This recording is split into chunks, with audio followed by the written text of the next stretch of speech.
I have to be honest with you.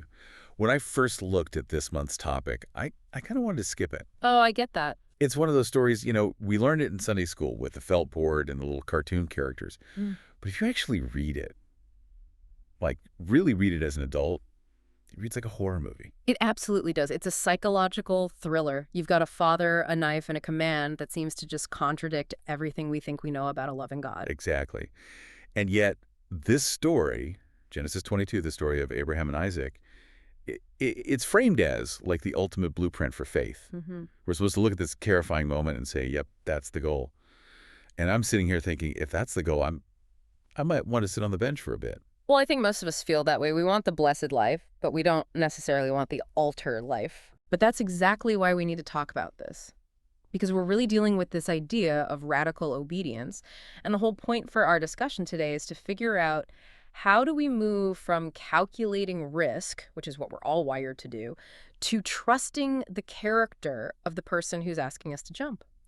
Trusting the person when the math is broken.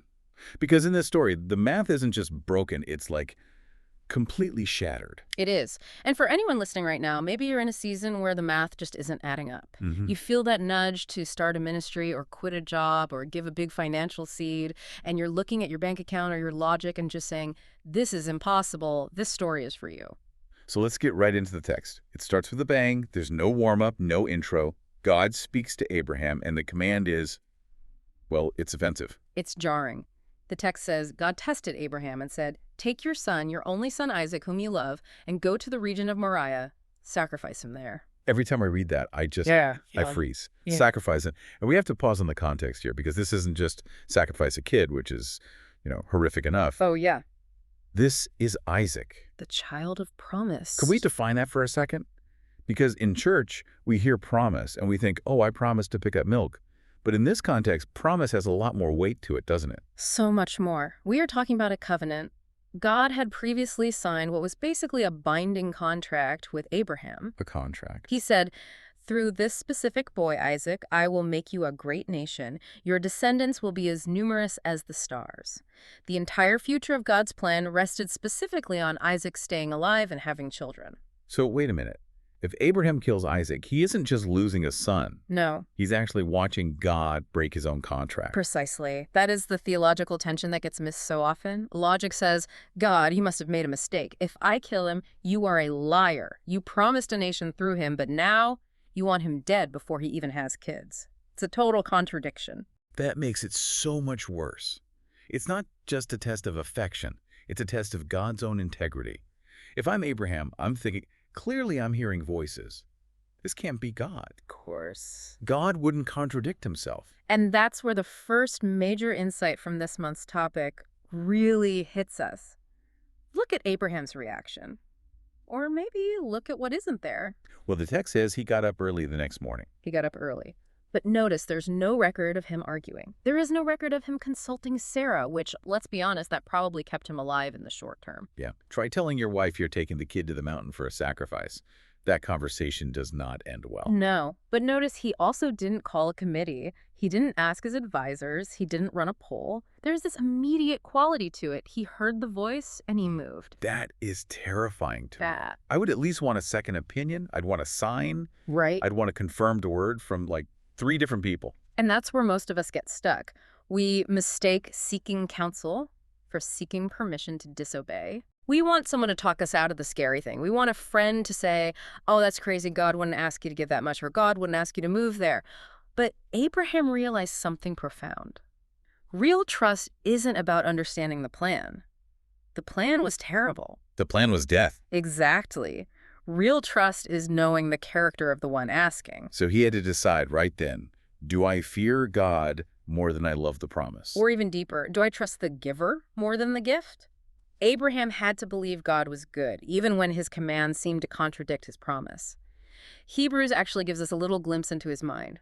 It says, Abraham reasoned that God could raise the dead. Resurrection faith. Yes. He thought God promised a nation through Isaac. God commanded me to kill Isaac. God cannot lie. Therefore, if I kill him, God must be planning to bring him back to life. Wow. He was trusting in a miracle that had never happened in history up to that point. That is so heavy. But here's the thing that stresses me out the most about this story. It wasn't It wasn't instant. He didn't just walk into the backyard and get it over with. No, they had to travel. A 3-day journey. 3 days. I call this the gap. The gap. It's that space between the obedience saying yes and the outcome. It's the waiting room. And that's a long time to think. 3 days of walking next to the son you're supposed to kill. Think about the details of that. The heat, the sound of the donkey's hooves, the silence. For 3 days, Abraham is walking with this secret. He's looking at Isaac, who trusts him completely. Every single step is a chance to turn back. See, that's where I would have failed. Day 1, I'm gung-ho. Day 2, my feet hurt, I'm thirsty, and I start rationalizing. I'd be thinking, you know what? Maybe I misunderstood. God's love, right? This doesn't feel very loving. I should probably just turn around and go give a really big offering instead. We've all been there. I'll do something else for God that's easier. Yeah. But the text says he kept walking. He let that command press on his mind for 72 hours and he didn't waver. And then we hit this pivot point in the text that is so easy to miss, but it stops me every single time. Which part is that? They get to the foot of the mountain. Abraham turns to his servants and says, "Stay here with the donkey." And then listen to what he says next. "The boy and I will go over there to worship, and then we will come back to you." We, not I, we will come back. Okay, so I have to ask, was he lying? Yeah. Was he just trying to keep the servants from panicking and tackling him? Yeah. Because he knows what he's going up there to do. It sounds like a lie, right? Or maybe denial. But looking at this, I don't think it was deception. I think it was speaking faith. He didn't know how it was going to happen, but he aligned his speech with God's character. He knew God promised Isaac was the future. So even though he was walking toward a funeral, he spoke life. That's a huge shift. He's aligning his reality with God's nature, not his current circumstance. Yes. And that challenges me. In the middle of my 3-day journey, when the medical report is bad or the funding hasn't come through, what am I saying? Am I speaking my fear, oh, we're going under, it's over? Or am I saying, we will come back? That's hard. I'm usually complaining. I'm usually texting my friends about how unfair everything is. We all do it. But your speech sets the atmosphere for your faith. Abraham spoke the outcome he was trusting God for, even while he was loading the wood onto his son's back. So they climb the mountain, and we have to look at the climax here because it makes me sweat just reading it. That's intense. They build the altar. Abraham arranges the wood. He binds Isaac. And let's be clear, Isaac isn't a toddler here. No. Scholars say he was likely a teenager or a young man. He could have easily overpowered an old man like Abraham. Absolutely. Which means Isaac surrendered too. That's a whole other layer of trust. So Abraham lays him on the wood. He reaches out his hand and takes the knife to slay his son. And I want to pause here. Why does God wait so long? That is the million-dollar question. If I'm God, I stop him at the bottom of the hill. I say, okay, Abe, I see you pack the wood. You're serious. Good job. Go home. Right. Why let him get the knife in the air? Right. That's traumatic. Because of a core kingdom principle that we find right here in this story, provision follows obedience. It never comes before it. Provision follows obedience. We want the ram in the thicket before we climb the mountain. We say, God, show me the money, and then I'll quit the job. Yeah. Show me the spouse, and then I'll end this toxic relationship. We say, show me the outcome, and then I'll take the risk. And God says, no, you climb. You build the altar. You raise the knife. Then I'll show you the ram. Faith moves when the road is hidden. If you can see how it ends, it doesn't require faith. It just requires eyesight. Faith moves when the road is hidden. That's good. So the knife is in the air. Abraham has fully surrendered. In his heart, the boy is already gone. He's given him up. And that's the moment the angel of the Lord shouts from heaven, Abraham, Abraham, do not lay a hand on the boy. The relief must have been physical. Like his knees probably just gave out. And he looks up, and there it is, a ram caught by its horns in a thicket. Now, here's a thought that I can't stop thinking about. The ram was caught in the thicket, which means it was probably there for a while.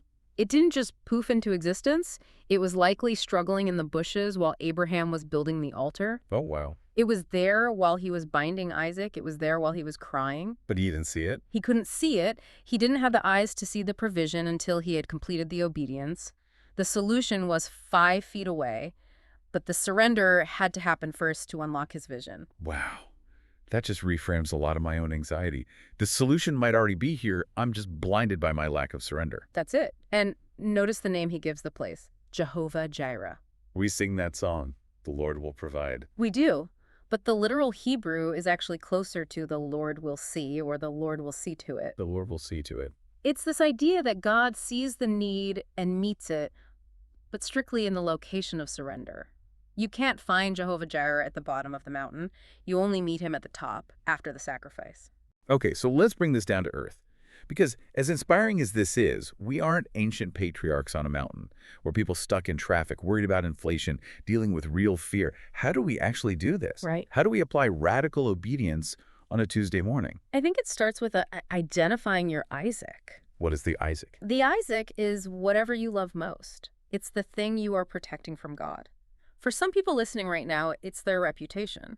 For others, it's their savings account, that safety net we talked about. For others, it's their plan for their children's lives.